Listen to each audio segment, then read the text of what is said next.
नमस्कार दोस्तों, स्वागत है हमारे इस यूट्यूब चैनल पर। आज हम लोग हिस्ट्री की सीरीज़ में जो है मौर्य साम्राज्य की तरफ चलेंगे। ये एंशियंट हिस्ट्री का पार्ट है और इसका जो शॉर्ट नोट्स है वो लिया गया है एस के पांडे की किताब से, जो सिविल सर्विसेज के लिए बुक लिखते हैं। तो चलिए चलते हैं हम लोग मौर्य साम्राज्य की तरफ। तो मौर्य साम्राज्य है, ये जो है इसकी शुरुआत हुई नंद वंश के शासक, अंतिम शासक जो है धनानंद को मारकर मौर्य वंश की स्थापना करने वाले शासक को यूनानी लेखकों ने सेंड्रोकोटस कहा। तो यूनानी लेखक जो हैं सबसे पहले इनके बारे में जिक्र करते हैं, ऐतिहासिक रूप से सेंड्रोकोटस बताते हैं। सेंड्रोकोटस जो है वो नाम है चंद्रगुप्त मौर्य का, जो यूनानी लेखकों ने दिया है। सर विलियम जोन्स ने सेंड्रोकोटस की पहचान चंद्रगुप्त मौर्य से की है। तो ये क्वेश्चन आता है कि किसने सेंड्रोकोटस की पहचान चंद्रगुप्त मौर्य से की है? तो सर विलियम्स जोन्स ने, जिन्होंने एशियाटिक सोसाइटी की स्थापना की थी कलकत्ता में 1784 में, उन्होंने ही चंद्रगुप्त मौर्य की पहचान की। देखिए अब क्या है कि मौर्य साम्राज्य का जो स्रोत है जानकारी का, जैसे कोई कुछ भी इंसिडेंट अगर घटित होता है हिस्ट्री में तो उसका कुछ ना कुछ तो सोर्स रहा है, जिसके बाद में प्रमाणिक तौर पे ये बताया गया है कि ये चीज़ें जो थी वो उस टाइम घटित हुई थी। तो मौर्य साम्राज्य के बारे में भी ऐसा बहुत सारा सोर्स है। उसमें पहला है, सबसे जो प्रमाणिक माना जाता है वो है कौटिल्य का अर्थशास्त्र, या जिसको चाणक्य का अर्थशास्त्र बोलते हैं। चाणक्य का अर्थशास्त्र कोई अर्थशास्त्र का किताब नहीं है, बल्कि ये उस समय का जो प्रशासनिक जो ढांचा था वो किस तरह से था, कैसे राज्य को चलाया जाता था, इसकी जानकारी मिलती है चंद्रगुप्त मौर्य के समय की। तो ये है। दूसरा है मेगास्थनीज की इंडिका। हालांकि जो इंडिका है वो असली रूप में अभी उपलब्ध नहीं है, तो इसका भी बहुत सारा रेफरेंसेज है। दूसरे लोगों ने, स्ट्रैबो और जितने उस वक्त एरियन वगैरह ने लिखा है इससे रेफरेंसेस लेके। तो इसका इंडिका का जो रचना है वो मेगास्थनीज ने किया है। ये सेल्यूकस निकेटर के द्वारा भेजा गया था पाटलिपुत्रा में, यानी कि पटना में।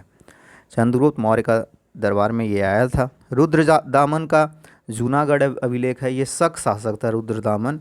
और जूनागढ़ अभिलेख जो है गुजरात में है। ये बहुत ही महत्वपूर्ण अभिलेख है, जिसमें जो है अशोक और चंद्रगुप्त मौर्य की जानकारी मिलती है, दोनों का नाम मिलता है।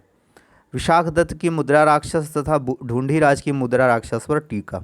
देखिए ये जो विशाखदत्त की जो मुद्रा राक्षस है, इसमें बोला जाता है कि चंद्रगुप्त मौर्य के राज की कहानी है, और उसमें चाणक्य का जो कला मतलब चाणक्य की जो भूमिका है और चाणक्य के बारे में जो कहानियां हैं वो इसमें सम्मिलित किया गया है। तो ये जो है बहुत बाद में लिखा गया है, 5वीं शताब्दी के आसपास में विशाखदत्त ने इसको लिखा था। और क्या है सोर्स? तो बौद्ध और जैन ग्रंथ, बहुत सारे जो बौद्ध ग्रंथ हैं, अंगुत्तर निकाय वगैरह, उसमें भी जानकारी मिलता है। और जैन ग्रंथ जो है उसमें भी जानकारी मिलता है। एक्चुअली इन दोनों ग्रंथों में उस समय की जो महाजनपद थी 16, उनका भी बहुत सारे जो महाजनपद है इसके अतिरिक्त उनकी भी जानकारी मिलती है। अशोक के बहुत सारे अभिलेख जो हैं, जो भारत भर में पाए गए हैं, भारत भर में ही क्या पूरा भारत उपमहाद्वीप में पाया गया है, उससे जानकारी मिलती है। क्षेमेंद्र की वृहद कथा मंजरी है, इससे जानकारी मिलती है। और सोमदेव का कथा सरित सागर, ये जो दो ग्रंथ हैं ये बहुत ही महत्वपूर्ण है। यहाँ से भी जानकारी जो है मिलती है मौर्य वंश के बारे में। आगे हम अगर देखते हैं तो कौटिल्य का जो है अर्थशास्त्र, इसके बारे में हम लोग थोड़ा चर्चा करेंगे। यहाँ से सवाल पूछा भी जाता है, सारे एग्जाम्स में पूछे जाते हैं। तो ये विष्णुगुप्त या चाणक्य या कौटिल्य के द्वारा रचित था। आप जानते हैं कि सारा नाम एक ही है, विष्णुगुप्त, चाणक्य या कौटिल्य, कुछ भी बोलिए। ये राजनीतिक और लोक प्रशासन की प्रमाणिक पुस्तक है। जैसा मैंने आपको बताया, कौटिल्य को भारत का मैकियावेली कहा जाता है। देखिए द प्रिंस, वो मैकियावेली की एक ऐतिहासिक रचना है। तो मैकियावेली मतलब एक पॉलिटिकल, नॉन पॉलिटिकल फेस बोलिएगा, लेकिन एक पॉलिटिकल टाइप का फेस है जो लिखता है इन चीज़ों पे, लोक प्रशासन पे और इनके बिंदुओं पे। तो इसीलिए कौटिल्य को भी भारत का मैकियावेली कहा जाता है। अब पूछा जाता है कि अर्थशास्त्र जो है कौटिल्य का वो कितने भागों में था? तो वो टोटल 12 भाग में था। और इसके 180 उपभाग थे, ठीक है। और ये इसमें टोटल 6000 श्लोक था। अब 15 जो अधिकरण हैं उसमें कौन कौन से तत्व हैं उसके बारे में हम लोग थोड़ा सा देखेंगे। आखिर क्यों इतना विशिष्ट बना देता है अर्थशास्त्र को। तो प्रथम जो अधिकरण था उसमें था विनयाधिकारिक, यानी कि राजा का विनय कैसा होना चाहिए, अनुशासन कैसा होना चाहिए, इन चीज़ों से जुड़ा हुआ था।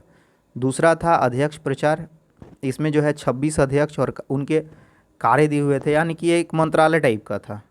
तीसरा था धर्म अस्थीय, इसमें क्या क्या था, इसमें दीवानी न्यायालय और उसका संगठन था। दीवानी मतलब समझ रहे हैं, जो ज़मीन वगैरह से जुड़ा हुआ या जो जिसमें हिंसा ना हो, उन विवादों से जो जुड़ा हुआ है। कंटक शोधन क्या था, फौजदारी, जिसमें हिंसा वगैरह होता है, मारपीट वगैरह का घटना हो जाता है, चोरी वगैरह का, तो इसको फौजदारी बोलते हैं, इसका न्यायालय, ठीक है ना। उसके संगठन और दंड, ये चौथा था, इसको बोलते थे कंटक शोधन। पांचवा था योगवृत्त, यानी कि प्रशासनिक अधिकारियों का क्या कर्तव्य होना चाहिए, जैसे भारतीय जो प्रशासनिक सेवा है और जो उनके क्या कर्तव्य हैं, ये सब पाँचवीं में था। छठी जो अधिकरण था, भाग था, उसमें राज के 7 अंग थे, सप्तांग।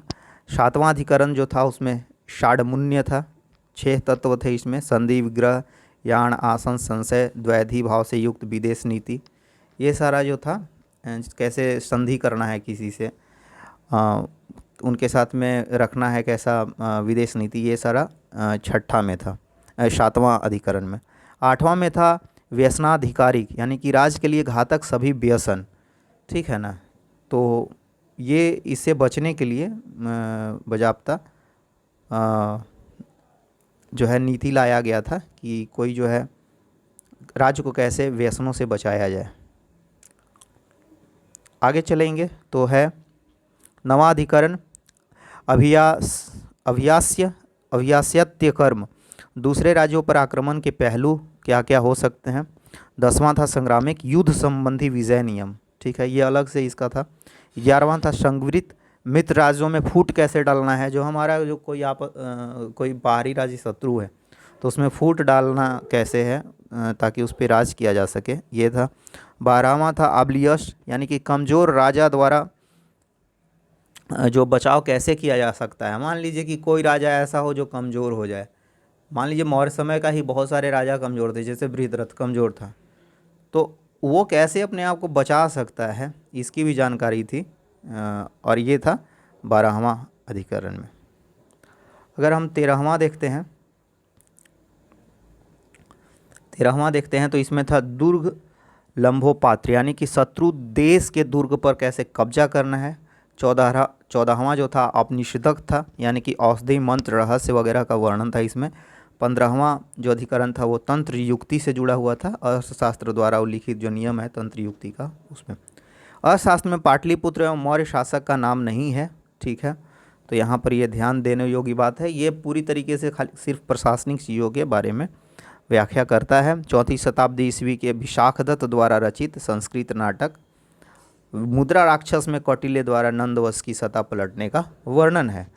प्रमाणिक तौर पे जो है सत्ता पलटने का नंदवंश का कौटिल्य द्वारा जिक्र होता है विशाखदत्त में, जो विशाखदत्त के द्वारा जो मुद्रा राक्षस लिखा हुआ है उसमें। अब सप्तांग सिद्धांत क्या है, जैसा कि हम लोगों ने यहाँ पे देखा कि किसी भी राज्य के 7 सिद्धांत हैं, ठीक है। तो जैसा कि हम लोगों ने देखा कि किसी भी राज्य के 7 सिद्धांत हैं जिसे वो निर्मित हैं, तो आइए हम लोग देखते हैं। इसमें पहला जो है वो स्वामी है, राजा है। दूसरा जो है अमात्य है, यानी कि उसकी मंत्री परिषद है। तीसरा है जनपद, जो उसका राज्य क्षेत्र है। चौथा है दुर्ग या किला। 5वां है कोष। 6ठा है सेना और 7वां है मित्र। ये 7 तत्व जो हैं इसको सप्तांग सिद्धांत बोला जाता है। फिर से देखते हैं, स्वामी, अमात्य, जनपद, दुर्ग, कोष, सेना और मित्र। अब तीर्थ क्या है, तीर्थ बोलते थे अधिकारी को, ठीक है ना। तो 18 तीर्थ होता था या अधिकारी, 18 तरह के, ठीक है। तो इसमें है कुछ मैंने लिया है उसमें से जो इम्पोर्टेंट है, जैसे गुड़ पुरुष। गुड़ पुरुष बोलते थे गुप्तचर को। जहाज रानी, अर्थशास्त्र में उल्लेख है इसका, आप समझ सकते हैं, नौका वगैरह से रिलेटेड होगा। शूद्र, कौटिल्य ने शूद्र को आर्य कहा है। अच्छा, ये कुछ वर्ड है जो मैंने लिया है। कौटिल्य ने शूद्रों को जो है आर्य कहा है। दास प्रथा, कौटिल्य ने 9 प्रकार के दास का वर्णन किया है। और अस्थाई दास जो था उसको अरहितक कहा जाता था, ठीक है ना, जो अस्थाई तौर पे जो दास बनता था। भू राजस्व कितना था, तो 1/6। तो ज़्यादातर जो मतलब अगर प्रमाणिक तौर पे देखा जाए तो हिंदू धर्मशास्त्र जो है वो 1/6 भाग को ही कर के रूप में अनुमोदित करते हैं। मेगास्थनीज की जो इंडिका है उसके बारे में देखते हैं। चंद्रगुप्त के समय 304 से 299 ईस्वी पूर्व जो है वो रहा, यानी कि 5 साल तक टोटल ये रहा है मेगास्थनीज पाटलिपुत्रा में। ये सेल्यूकस निकेटर का जो है दूत था। प्रशासन की जानकारियाँ इसमें बहुत ही विश्वसनीय तरीके से मिलती हैं। Arrian, Strabo, Plutarch, Pliny, Justin और डायोडोरस का जो है उद्धरण है इससे। 1891 में मैक्रिंडल के द्वारा अंग्रेजी में अनुवादित किया गया इसको। एरियन ने भी एक इंडिका नामक ग्रंथ लिखा है, ठीक है। एरियन जो है वो भी स्ट्रैबो वगैरह हिस्टोरियंस थे जो यूनान से संबंध रखते थे।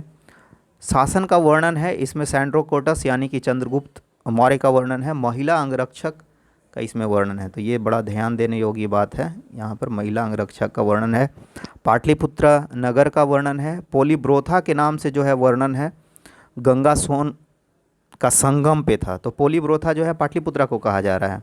इसका जो डायमेंशन था वो 16 × 15 किलोमीटर था, यानी कि 0 और 24 240 होगा, यानी कि 240 किलोमीटर स्क्वायर, यानी कि 16 किलोमीटर लंबा, 15 किलोमीटर चौड़ा, 64 द्वार और 570 बुर्ज जो लकड़ी का बना होगा। आमतौर पे पुराना टाइम में लकड़ी का ही सारा स्ट्रक्चर था इसका।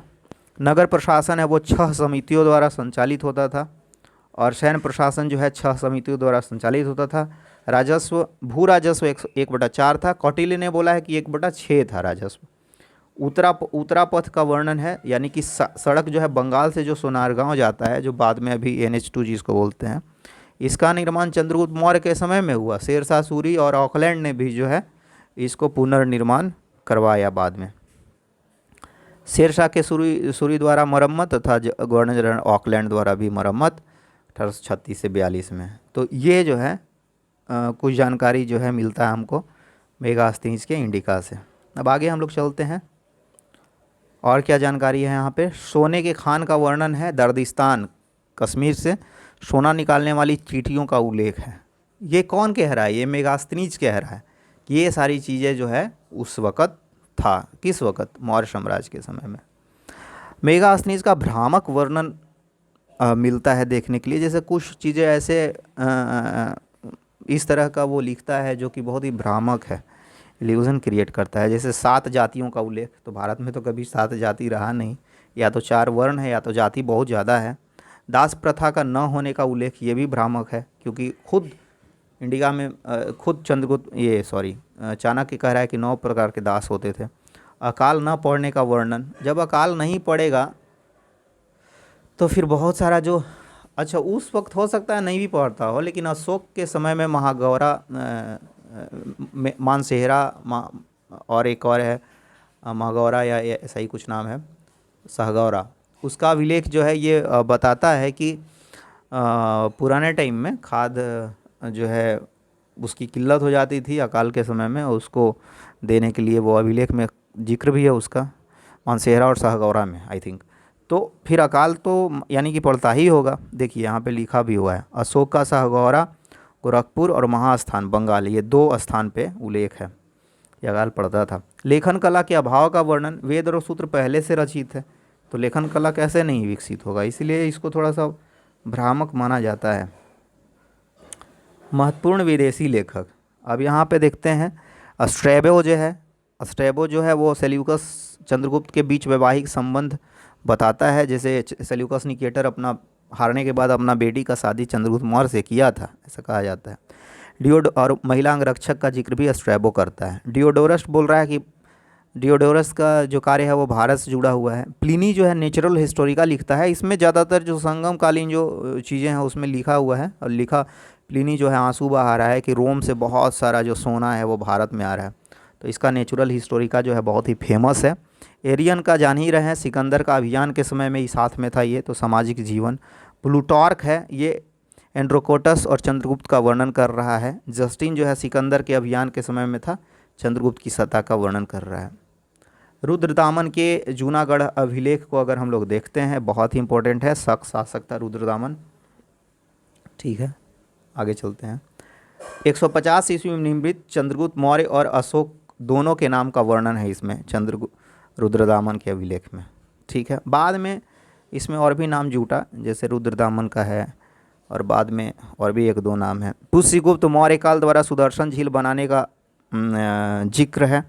ये पुष्यगुप्त जो था वहाँ का मंत्री था, ठीक है, मौर्य काल का, तो इसने सुदर्शन झील बनवाया था। अभिलेख में रुद्रदामन तथा स्कंदगुप्त के द्वारा तालाब का उल्लेख है। अगर आप जाएंगे तो रुद्रदामन के बाद स्कंदगुप्त आता है, जो इसका जो है तालाब का मरम्मत करवाता है। तो टोटल 4 शासक हो गए ना, चंद्रगुप्त मौर्य, अशोक, रुद्रदामन और स्कंदगुप्त। ये चारों का संबंध जो है रुद्रदामन का जूनागढ़ अभिलेख से है। अब चलते हैं विशाख दत्त द्वारा जो मुद्रा राक्षस लिखा हुआ था उसमें। तो इसमें जो है चंद्रगुप्त के लिए वृषल यानी कि निम्न कुल यानी कि नीचा जो है जाति से इसको बताया गया है।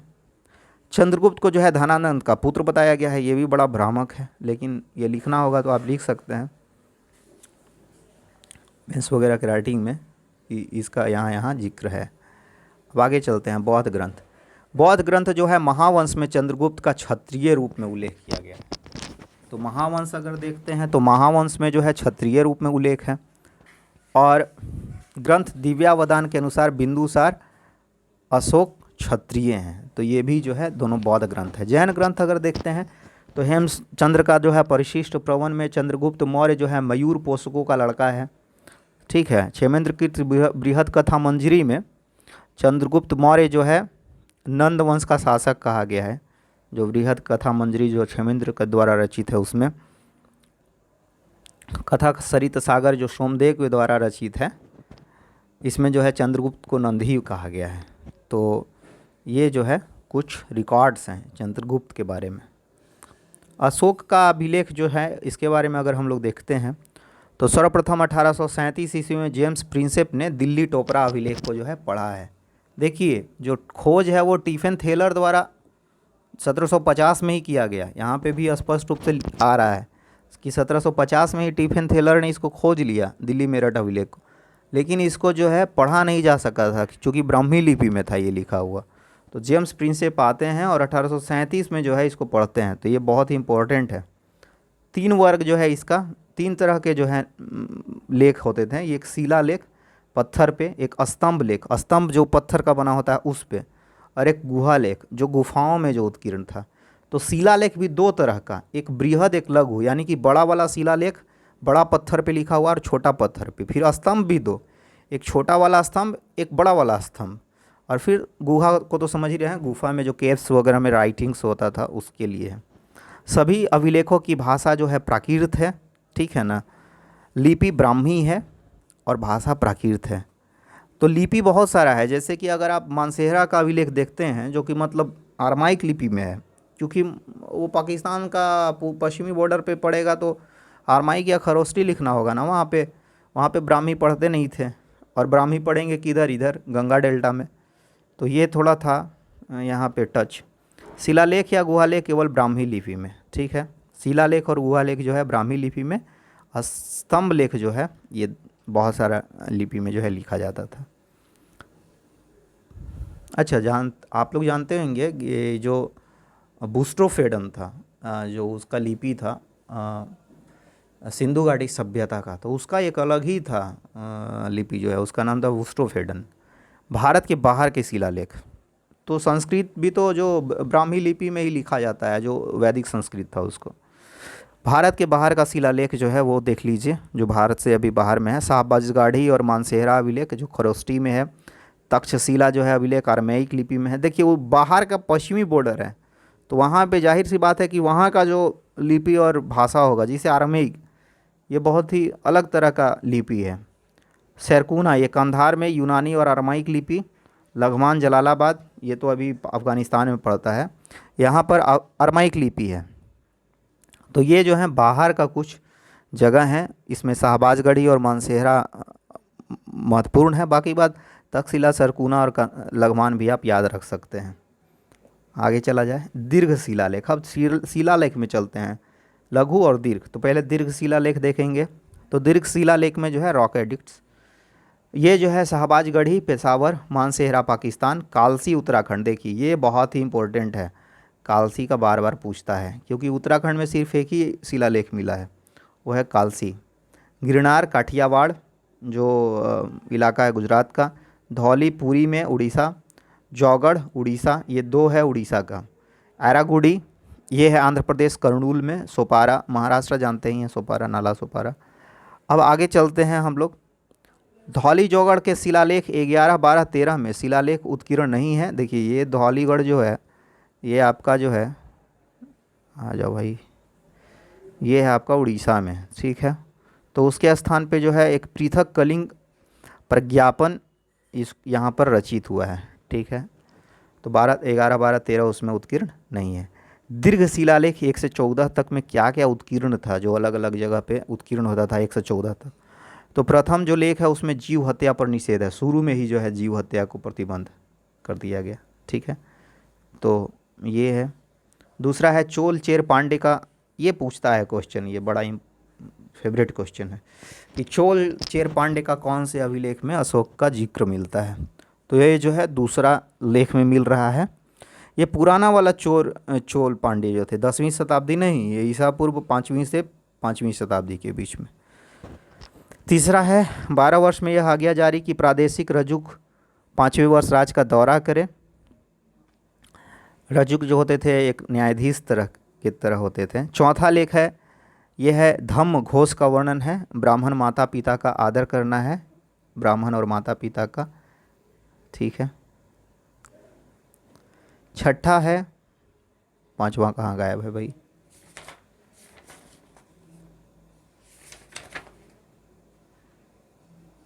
पांचवा नहीं लिखे क्या, अच्छा पांचवा मिसिंग है, अच्छा देखना होगा पांचवा।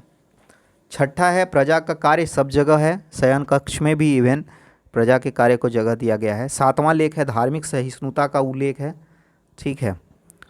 आठवां है राज्याभिषेक के 10 वर्ष बाद धर्म यात्रा। नौवां है विविध मंगलाचार्य का उल्लेख। 10वां है यश कीर्ति के जगह धर्म का पालन। 11वां है धर्म जैसा कोई दान नहीं, धर्म जैसा कोई बंटवारा नहीं, ये है 11वां में।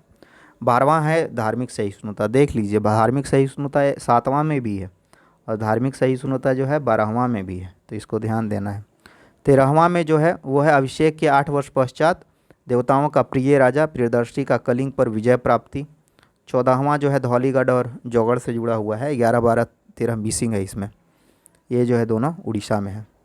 प्रथम पृथक लेख है जो बोलता है कि सब मनुष्य मेरी संतान है। 5वें में जो है महात्म्य भेजने का जिक्र है, ठीक है। द्वितीय पृथक लेख जो है, जो 2 पृथक लेख है जौगढ़ और धौली में, तो इसमें प्रथम पृथक लेख में है कि सब मनुष्य मेरी संतान है, और द्वितीय पृथक लेख में है कि सीमांत प्रदेशों की जो है अभिजित जातियाँ, उसके बारे में जो है जिक्र है इसमें। इसमें जो इम्पोर्टेंट है वो दूसरा है जिसमें चोल चेर का पांडे का जिक्र है। फिर राज्याभिषेक 8वां, फिर इसमें धर्म का पालन करने के लिए 10वां, ये भी इम्पोर्टेंट है। 12वां और 7वां इसमें धार्मिक सहिष्णुता का उल्लेख है, तो ये भी इम्पोर्टेंट है। 13वां भी मेन हो जाता है क्योंकि कलिंग पर विजय प्राप्ति का इसमें जिक्र है, तो 13वां को भी याद रख सकते हैं। 13वां पूछता भी है सेट्स वगैरह में। अब चलते हैं, इसका तो दीर्घ शिलालेख हो गया। अब लघु शिलालेख कहाँ कहाँ मिला है, तो बहुत सारे जगह पे।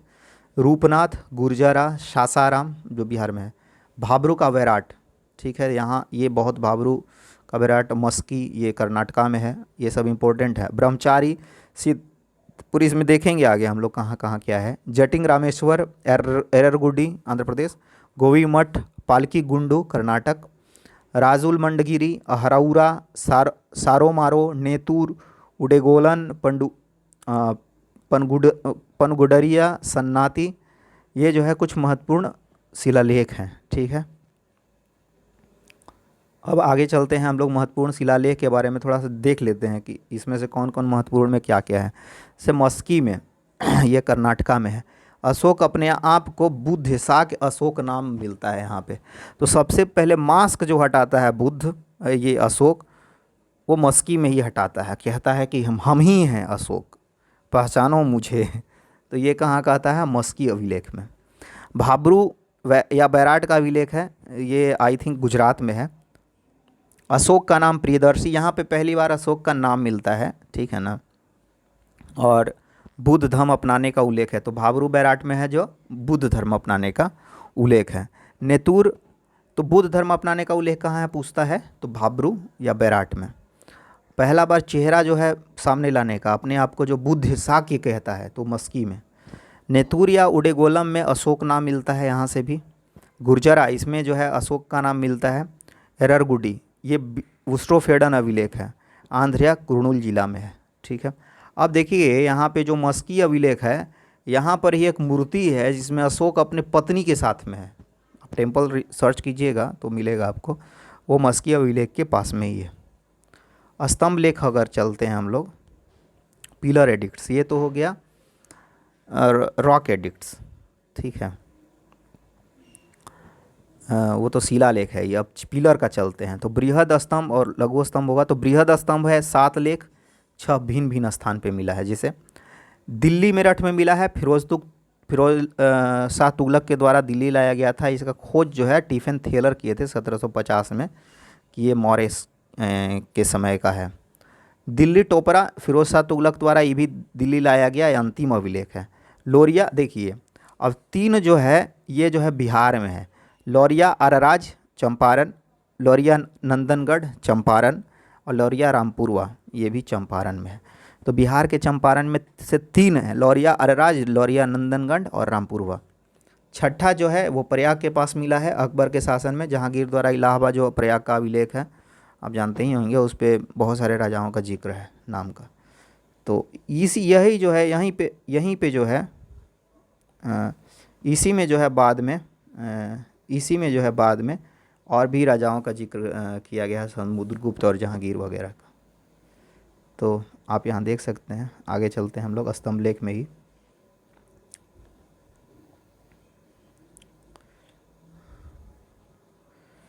स्तंभ लेख में आगे चलते हैं, तो प्रथम लेख जो है,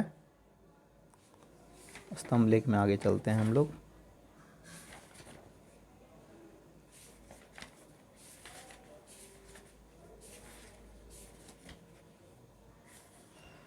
तो प्रथम लेख जो है धम्म के साथ साम्राज्य की रक्षा करने के लिए कहता है।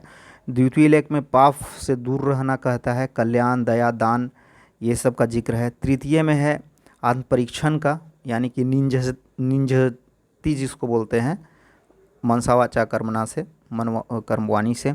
चतुर्थ लेख में है रजुक, न्यायाधीश, न्यायदंडक का उल्लेख।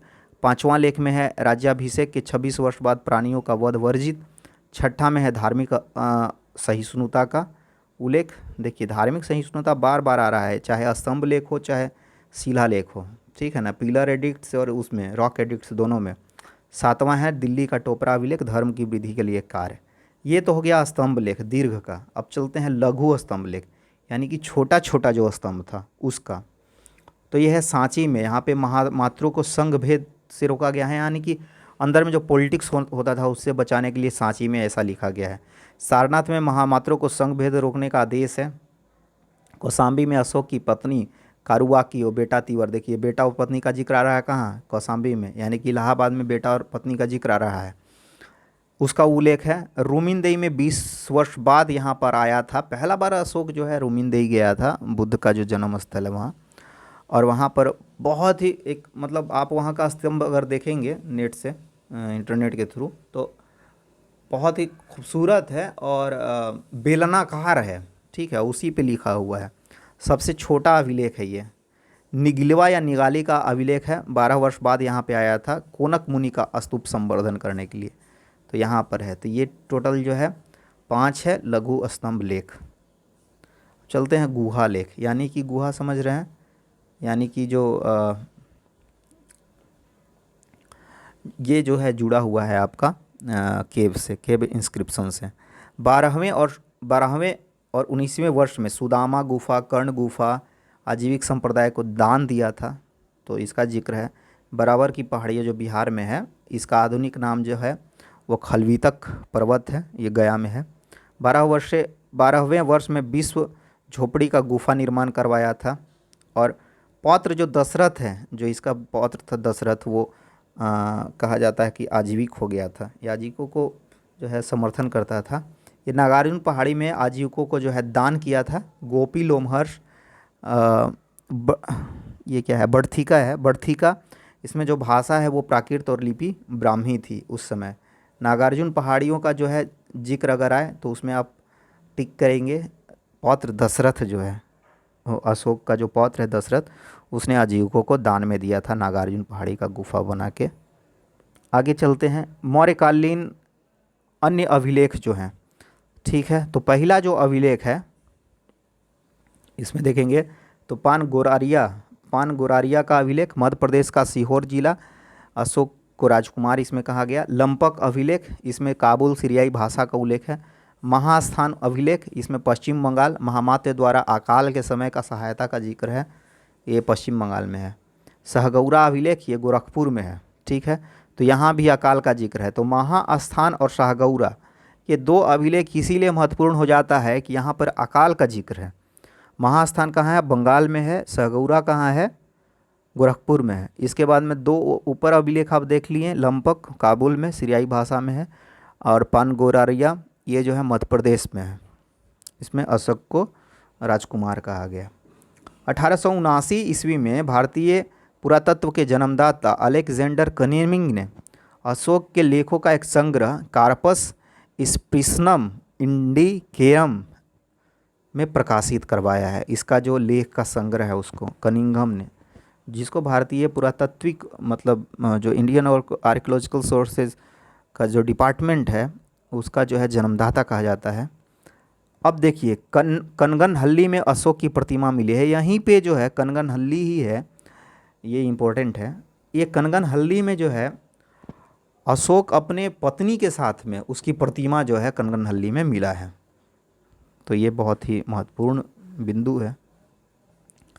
अब चलते हैं हम लोग चंद्रगुप्त मौर्य के बारे में।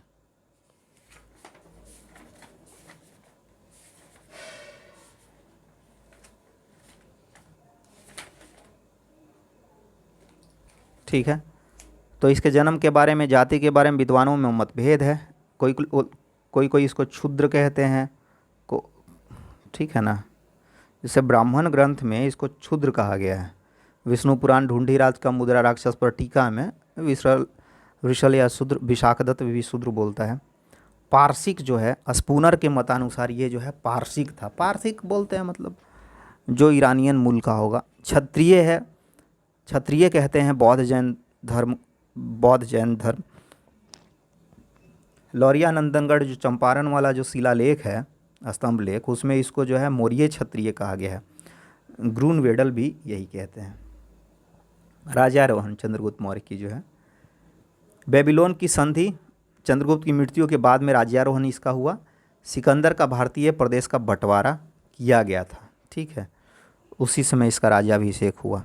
उसके बाद कैंट नगर चीन से गन्ना को डॉटेड अभिलेख माना जाता है, उसी से इसका निकाला जाता है कि कब इसका राज्याभिषेक हुआ होगा। तो कैंट नगर चीन से गन्ना को डॉटेड अभिलेख, छोटा छोटा बिंदु होता था जिसमें 489 बिंदु है, ठीक है। तो राज्यारोहण की जो तिथि थी वो 322 ईसा पूर्व मानी जाती है। 322 ईसा पूर्व से जो है ये राज करना स्टार्ट करता है। 3 नाम है, सैंड्रोकोटस, एंड्रोकोटस और सेंट्रोकोटस। तो सैंड्रोकोटस स्ट्रैबो एरियन जस्टिन लिखते हैं, एंड्रोकोटस एपियानस और प्लूटार्क लिखते हैं, और सैंड्रोकोप्टस ये नियार्कस लिखता है। लेकिन जो सबसे ज़्यादा जो जिसका जिक्र है वो है सैंड्रोकोटस, जो कि स्ट्रैबो एरियन जस्टिन लिखते हैं। ये 3 जो हिस्टोरियन हैं वो सैंड्रोकोटस लिखते हैं। कौन कौन, स्ट्रैबो एरियन और जस्टिन। तो एक ही तरह का नाम तीनों का मिलता है। 28 फरवरी 1793 में विलियम जोन्स ने बताया कि ये तीनों चंद्रगुप्त मौर्य का ही नाम है। किसने बताया? विलियम जोन्स ने, जिसने एशियाटिक सोसाइटी ऑफ इंडिया की स्थापना की थी 1784 में कलकत्ता में। प्रारंभिक जीवन जो है अपमान के बाद चाणक्य को रासकीलम खेल खेलते हुए जो है एक बालक मिलता है विंध्याचल के पहाड़ी में, ऐसा कहा जाता है। चाणक्य ने 1000 कारसापन यानी कि सोना का जो सिक्का होता है वो दे के खरीद लिया। तक्षशिला में 6 वर्ष तक 7 से 8 वर्ष तक अध्ययन किया चंद्रगुप्त मौर्य, और कला में पारंगत हो गया और धनानंद का फिर आके उन्मूलन करता है, चाणक्य के साथ में मिल गया, ऐसा कहा गया। उपलब्धियां क्या है वो देखते हैं। तो उत्तर पश्चिम सीमा विजय, सबसे पहले उत्तर पश्चिम सीमा को विजित किया है शुरू में ही, और वहाँ से जीतते हुए पंजाब, फिर कश्मीर का राजा के साथ में लेके फिर यहाँ जीता मगध को। तो सबसे पहले जो है उत्तर पश्चिम सीमा पर विजय, बौद्ध ग्रंथ महाबोधि वंश में उल्लेख मिलता है। मगध का विजय प्रशिष्ट प्रवन जो हेमचंद्र के द्वारा लिखित है, इसमें मिलता है, धनानंद की हार का उल्लेख है इसमें। ये जैन ग्रंथ है परिशिष्ट प्रवन, और परिशिष्ट प्रवन हेमचंद्र वाला। सेल्यूकस से युद्ध है 305 से 304 ईसा पूर्व में। वैवाहिक संबंध जो है सेल्यूकस की हार के बाद ये अपना बेटी का शादी इससे कर देती है। तो संधि जो है सेल्यूकस की बेटी हेलेना का विवाह हो जाता है, वो पाटलिपुत्र आ जाती है। दहेज में 4 राज्य मिलते हैं। देखिए ये चारों राज्य जो है वो पाकिस्तान और अफ़गानिस्तान में है, देख लीजिए। हेरात और कंधार और काबुल, ये 3 हो गए सीधे सीधे अफ़गानिस्तान में, और एक जो है मकरान बलूचिस्तान पाकिस्तान में पड़ता है, ये कोस्टल एरिया है। तो हेरात, कंधार और काबुल और मकरान, ये 4 जो है दहेज में इसको मिलता है हेलेना से शादी करने के बाद में। आगे चलते हैं। संपूर्ण भारत विजय जो है प्लूटार्क के अनुसार 6 लाख सेना लेकर पूरे भारत पर जो है विजय स्थापित किया, और या फिर रौंद दिया कहा जाता है। क्या कहा जाता है कि रौंद दिया 6 लाख सेना लेकर। जैन ग्रंथ जो है राजावली कथा में चंद्रगुप्त के संलेखन या आत्महत्या पद्धति का जिक्र है। किसमें है? जैन ग्रंथ राजावली कथा में, ठीक है, इसको याद करना है। यानी कि चंद्रगुप्त मौर्य जो है बिंदुसार को गद्दी देके साउथ इंडिया चला गया, श्रवण बेलगोला कर्नाटका में, और वहाँ पर जो है संलेखना पद्धति से भूखा रहने का पद्धति है ये, भूखे रह के और अपने आप को जो है बोला जाता है कि मोक्ष की प्राप्ति का विधि है, निर्वाण की प्राप्ति का। मर जाते हैं लोग, आत्महत्या कर लेते हैं। बिंदुसार या अमित्र चेटस, ये जो है देखिए वो 322 ईस्वी से 298 ईसा पूर्व तक रहा, यानी कि 24 साल तक टोटल शासन किया चंद्रगुप्त मौर्य। अब ये 398 से 273 तक रह रहा है, यानी कि ये लगभग 25 साल तक शासन किया। बाप 24 और बेटा 25। फिर इसके बाद में अशोक आएगा। यूनानियों ने इसे अमित्र घात कहा, यानी कि शत्रुओं का नाश करने वाला। इसको सिंहसेन भी बोला जाता था बिंदुसार को, या अमित्र चेटस जो यूनानी लोग बोलते थे। परिशिष्ट प्रवन हेमचंद्र में इसकी माता का नाम दुर्धरा है। सीरिया नरेश एंटियोकस ने डाइमेकस नामक राजदूत भेजा, ठीक है, अंजीर और 2-3 चीज़ लेके भेजा था इसको, डाइमेकस को। तो एंटियोकस डाइमेकस को भेजा क्या क्या लिख के, अंजीर, अंगूरी मदिरा, अंजीर और दार्शनिक, ठीक है ना। ये 3 चीज़ मांगा बिंदुसार ने उससे, ठीक है। 2 चीज़ शायद भेजा, दार्शनिक नहीं भेजा। दार्शनिक छोड़कर दोनों वस्तुएं एंटियोकस ने भेज दिया डाइमेकस के कहने पे, और एथिनियस के द्वारा ऐसा वर्णित है। तो किसने ऐसा वर्णन किया है? एथिनियस, जो उस टाइम का जो हिस्टोरियन है उसने। अब आगे चलते हैं। तो मित्र शासक टॉलमी द्वितीय फिलाडेल्फिया ने डायनोसिस नामक राजदूत भेजा। अब देखिए ये मिस्र का शासक है, वो तो था एंटियोकस कहाँ तक का था, सीरिया का। अब मिस्र का शासक जो है टॉलमी द्वितीय, वो भेजा फिलाडेल्फस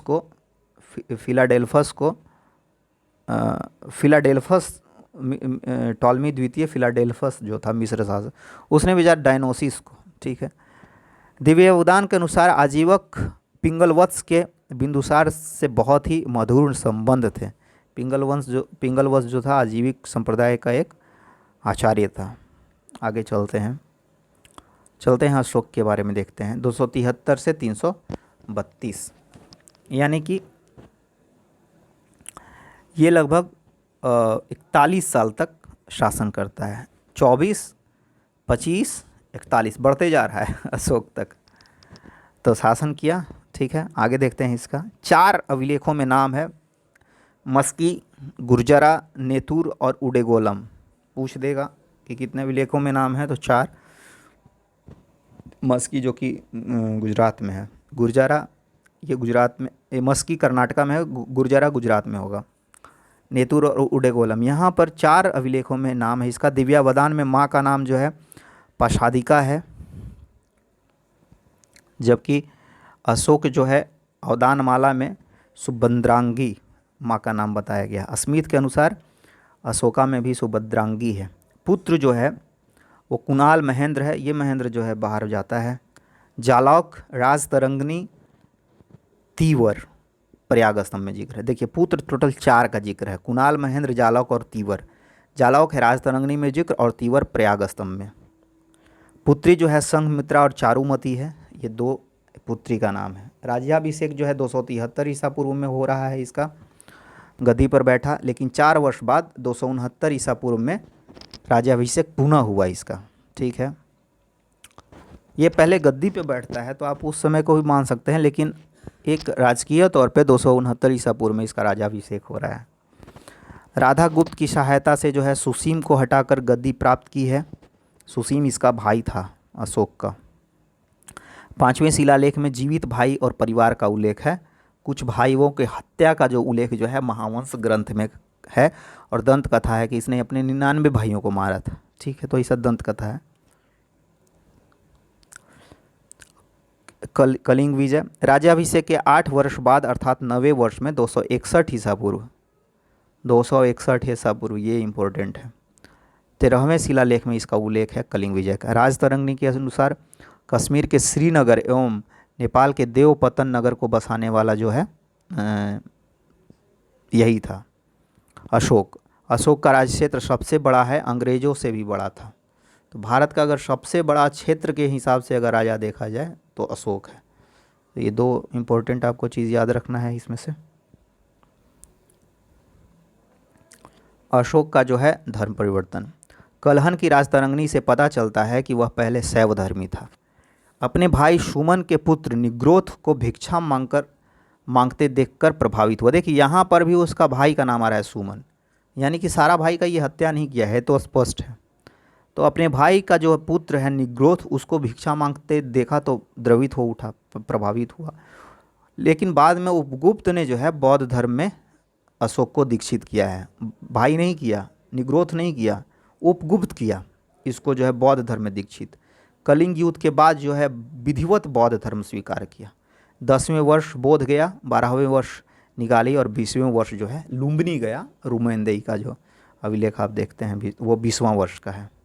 10 वर्ष और 20 वर्ष, 10 वर्ष में बोध गया और 20वां वर्ष लुम्बिनी गया और 12वें वर्ष निकाली। अशोक का जो धर्म है वो देख लीजिए। दूसरे और 7वें स्तंभ लेख में व्याख्या है अशोक का जो धम्म का व्याख्या है। धम्म है साधुता, कल्याणकारी कार्य करना, मृदुता, दूसरों के प्रति व्यवहार में मधुरता, दया, दान, शुचिता, जिसको बोलते हैं स्वच्छता, एकदम आंतरिक मन से उसको शुचिता बोला जाता है। प्राणियों का वध न करना, माता पिता बड़ों का आदर करना, आत्म परीक्षण करना, नीति आत्म परीक्षण करना इत्यादि जो है अशोक का धम्म का जो है मुख्य तत्व है। 12वें शिलालेख में जो है धम्म की सारविधि पर जोर दिया गया है। ये कौन सा शिलालेख है? 12वां शिलालेख है। और दूसरा और 7वां में क्या है? धर्म के बारे में, धम्म के बारे में जिक्र है। धम्म की प्रकृति कैसी है? अच्छा देखिए, अब अशोक जो धम्म अपनाया इसके पीछे बहुत सारे लोग बोलते हैं कि पॉलिटिकल रीज़न था। तो अब हर एक जो हिस्टोरियन है वो अलग तरीके से देखता है इस चीज़ को। जैसे फ्लीट महोदय जो है वो देखते हैं कि ये प्रजा का धर्म था, बोलते हैं कि ये प्रजा के लिए बनाया हुआ धर्म था। जबकि राधा कुमुद मुखर्जी बोलते हैं कि सभी धर्मों का साक्षी संपत्ति था, या साझी संपत्ति बोल सकते हैं इसको, कि सभी धर्मों का जो है मेलजोल के लिए इसने जो है ये रास्ता अपनाया था। रोमिला थापर बोलते हैं कि ये अशोक का निजी कल्पना था। ये जो अशोक का धम्म था वो उसका पर्सनल इमेजिनेशन था। प्रशासनिक उद्देश्यों को ध्यान में रखकर बनाया गया था कि कोई ज़्यादा इधर उधर ना करे। 3-5 D.R. भंडारकर बोलते हैं कि बौद्ध धर्म का उपासक था अशोक, इसीलिए उसने जो है धम्म पे इतना विशेष बल दिया। अब बौद्ध धर्म का प्रचार भी करता है अशोक। उसने अहिंसा प्रचार के लिए युद्ध बंद कर दिए, ठीक है। प्रथम शिलालेख में बोलता है कि जीव के वध पर रोक लगाया जाए। बिहार यात्रा के जगह धम्म यात्रा लागू किया। राज्याभिषेक के 14वें वर्ष में धम्म महामात्र नामक अधिकारी की नियुक्ति की। 5वें शिलालेख में कहा गया है। बौद्ध धर्म के प्रचारक को विदेशों में भेजा गया। देखिए 5 जो बौद्ध धर्म है, 4 इनका नाम महत्वपूर्ण रूप से आता है। बेटा जो है और बेटी संघमित्रा और महेंद्र को श्रीलंका भेजा, जहाँ भी बौद्धिज़्म है। मंझिम को हिमालय देश भेजा, यानी कि तिब्बत। महारक्षित को यूनान भेजा, जान ही रहे हैं यूनान। सोना एवं मुद्रा को स्वर्ण भूमि भेजा, यानी कि म्यांमार बोला जाता है इसको आई थिंक, तो वहाँ भेजा सोना और उत्तरा को। महारक्षित को भेजा यूनान। इसके अतिरिक्त उसने 84,000 स्तूप का निर्माण करवाया, ठीक है। 5 यवन राजाओं के यहाँ प्रचारक भेजा। यवन माने दूसरे जो बाहरी हमलावर थे उनके यहाँ पे। ये 13वां शिलालेख में वर्णित है। इस प्रकार राज के बाहर अंदर इसने धम्म का प्रचार किया, ठीक है। तो उसने कितना जो है स्तूपों का निर्माण करवाया, तो 84,000 स्तूपों का निर्माण करवाया। यहाँ पर फिर से देख लेते हैं। श्रीलंका में महेंद्र संघमित्रा को, हिमालय में मंझिम को, यूनान में महारक्षित को और स्वर्ण में सोना एवं उत्तरा को भेजा। अब देखते हैं कि मौर्यकालीन संस्कृति कैसी थी।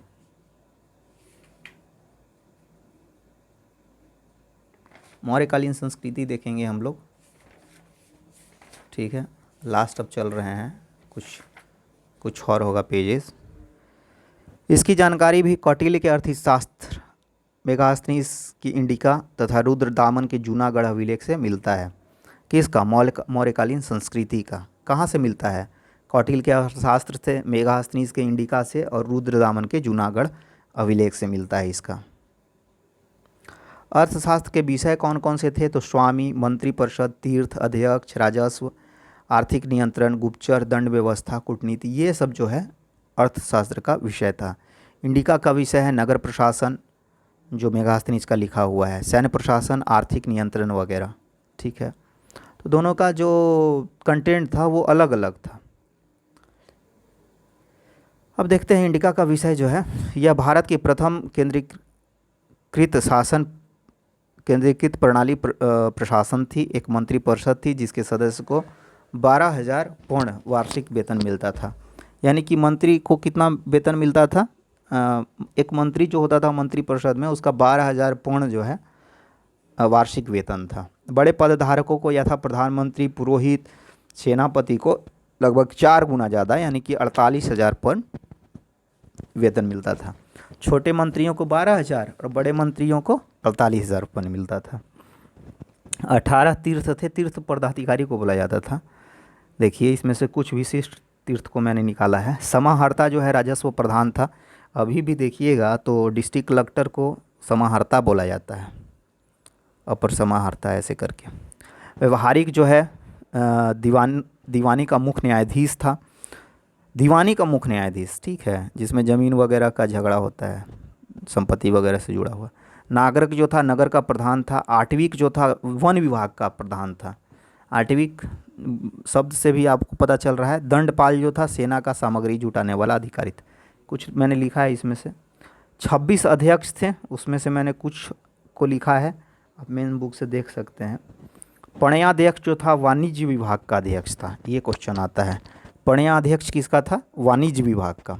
सीता अध्यक्ष, देखिए सीता जो है वो भूमि को कहा जाता है, तो ये कृषि विभाग का अध्यक्ष होगा।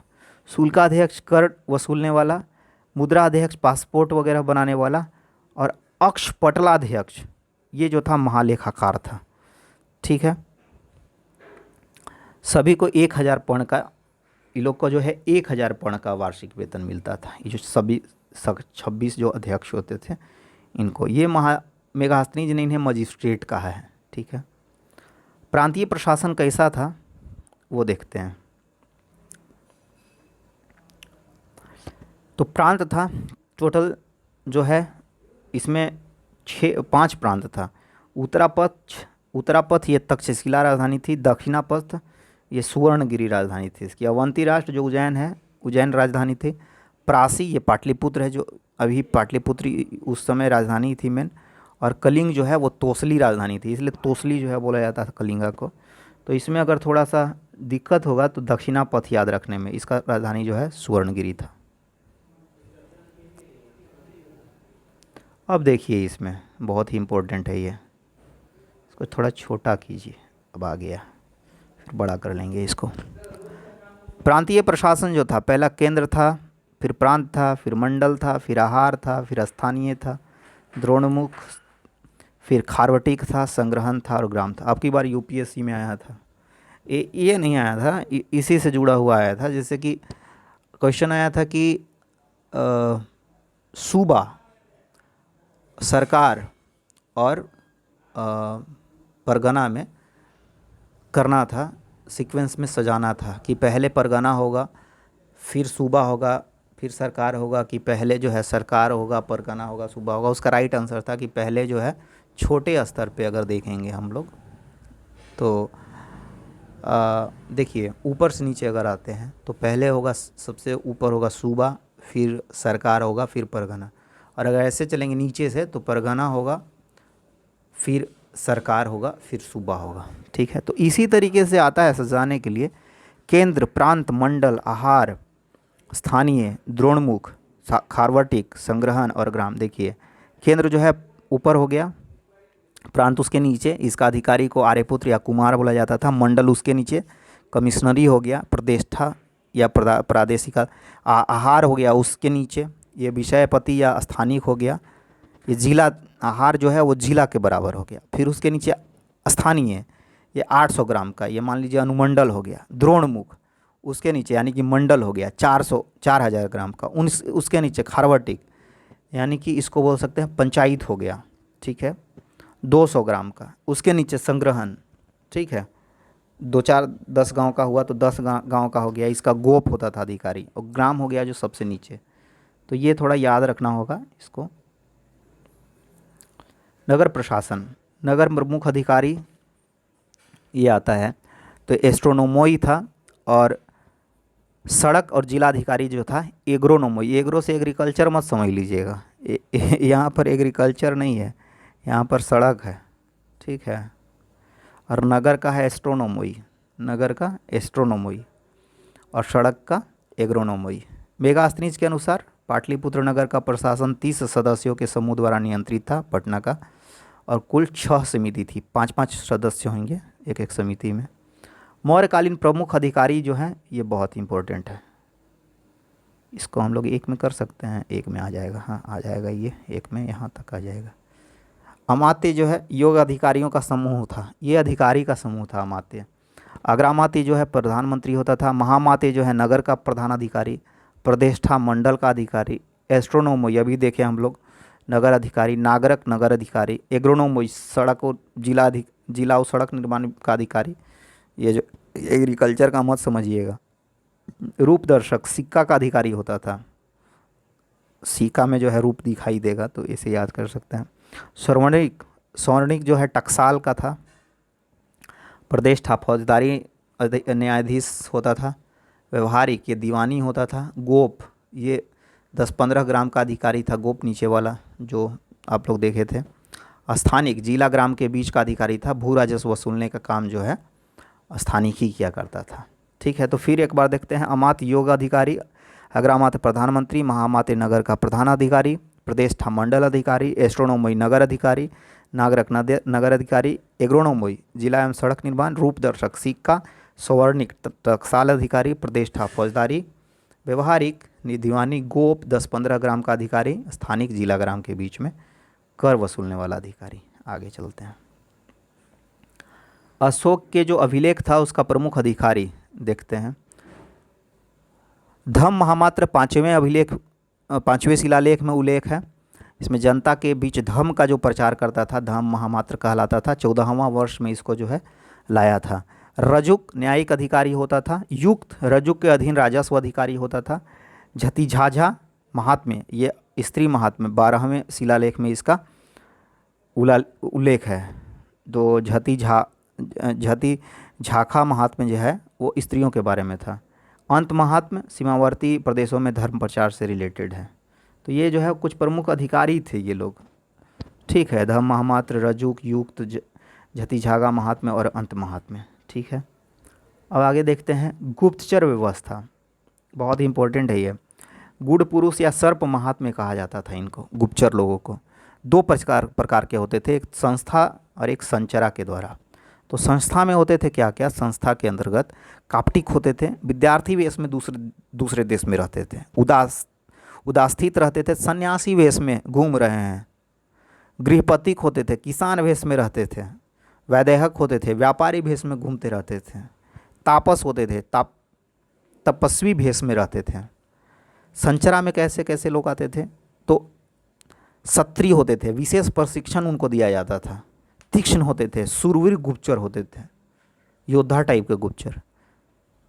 रसद होते थे, क्रूर प्रवृत्ति के होते थे, मारना पीटना है कहीं पे तो उसको भेजा जाता था। परिव्राजिका होते थे, भिखुनी वेश में, वेश्या लोगों को इसमें शामिल किया जाता था परिव्राजिका में। तो ये जो समझ लीजिए ना कि 2, 2, 4, 5 और 4, 9 तरह के जो है गुप्तचर इसमें हमने शामिल किया है। ज़्यादा भी होगा, देखना होगा मेन किताब से। राजदूत जो है वो कितने तरह के, तो 3 तरह के। निःसृष्टार्थ यानी कि संधि समझौता कराने वाले, परिमितार्थ यानी कि अर्थ स्वतंत्र राजदूत, शासनहार यानी कि मात्र सूचना देने वाले। तो कितने हैं, 3, निःसृष्टार्थ संधि समझौता वाले, परिमितार्थ अर्थ स्वतंत्र राजदूत और शासनहार सूचना देने वाले। राजस्व कितने तरह का था ये देखते हैं। दुर्ग से नगर, राष्ट्र से जनपद, खनी राजस्व जो था खान से, सेतु फल फूल से, वन जो है जंगल से, ब्रज जो है पशु से, वनिक पथ स्थल और जलमार्ग से वनिक पथ लिया जाता था। तो ये जो है राजस्व था ये कुछ। ठीक है, भूमि से प्राप्त आय 2 तरह का होता था। ठीक है, तो एक सीता था, राजभूमि से प्राप्त आय को सीता बोला जाता था, और दूसरा था भाग, किसान से प्राप्त आय 1/6, 1/4, सिंचाई पर 1/3 अलग से लगाया जाता था। अब देखिए कर देख लीजिए। प्रणय जो था संकट काल में प्रजा द्वारा वसूला गया कर।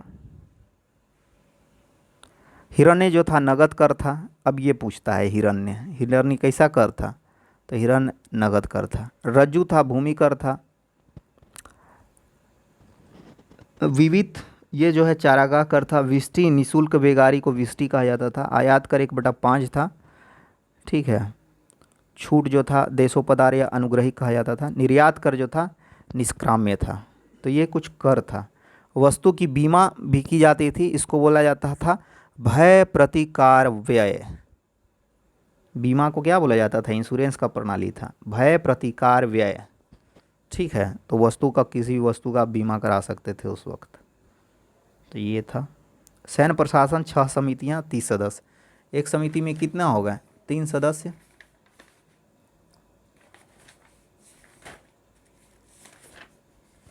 ठीक है, तो आगे चलते हैं। सैन्य प्रशासन 6 समितियां 30 सदस्य।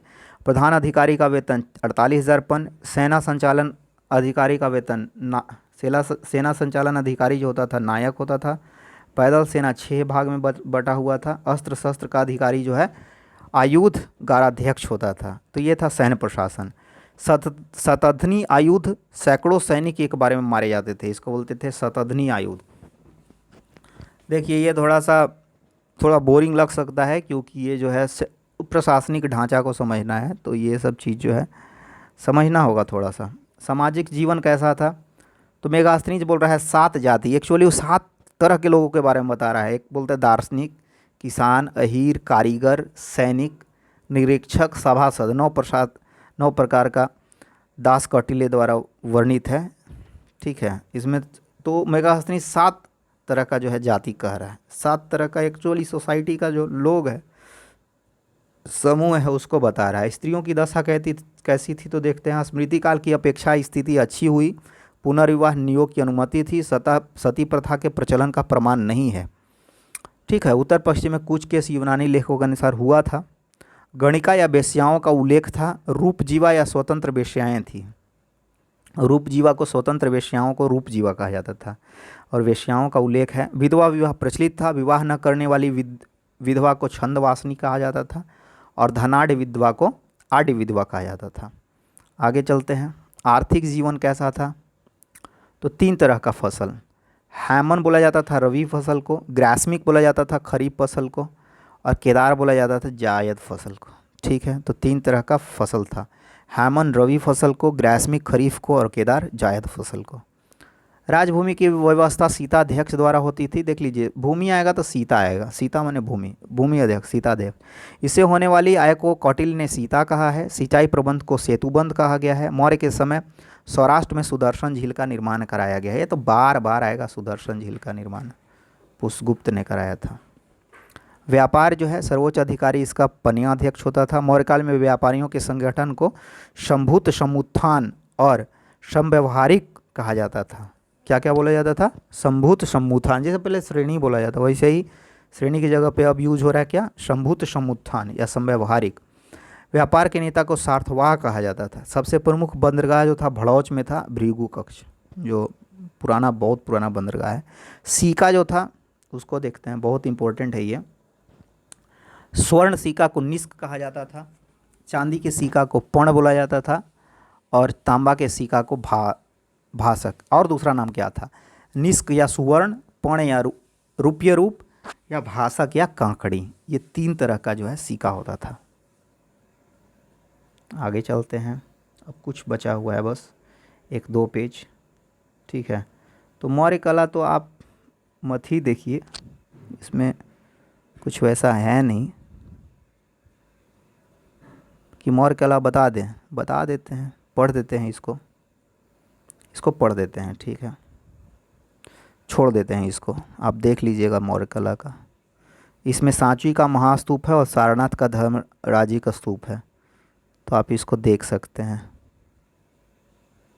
इसमें कुछ है नहीं वैसा। ठीक है, प्रथम चरण में बखेड़ा स्तंभ और शंकीसा स्तंभ, दूसरा चरण में रामपुरवा और लौरिया गढ़ नंदन, तीसरा चरण में रामपुरवा और सांची, चौथा चरण में जो सबसे विकसित था वो सारनाथ स्तंभ। तो आइए, आपको देखना है तो आप देख सकते हैं। ये ऐसा कुछ है नहीं इसमें।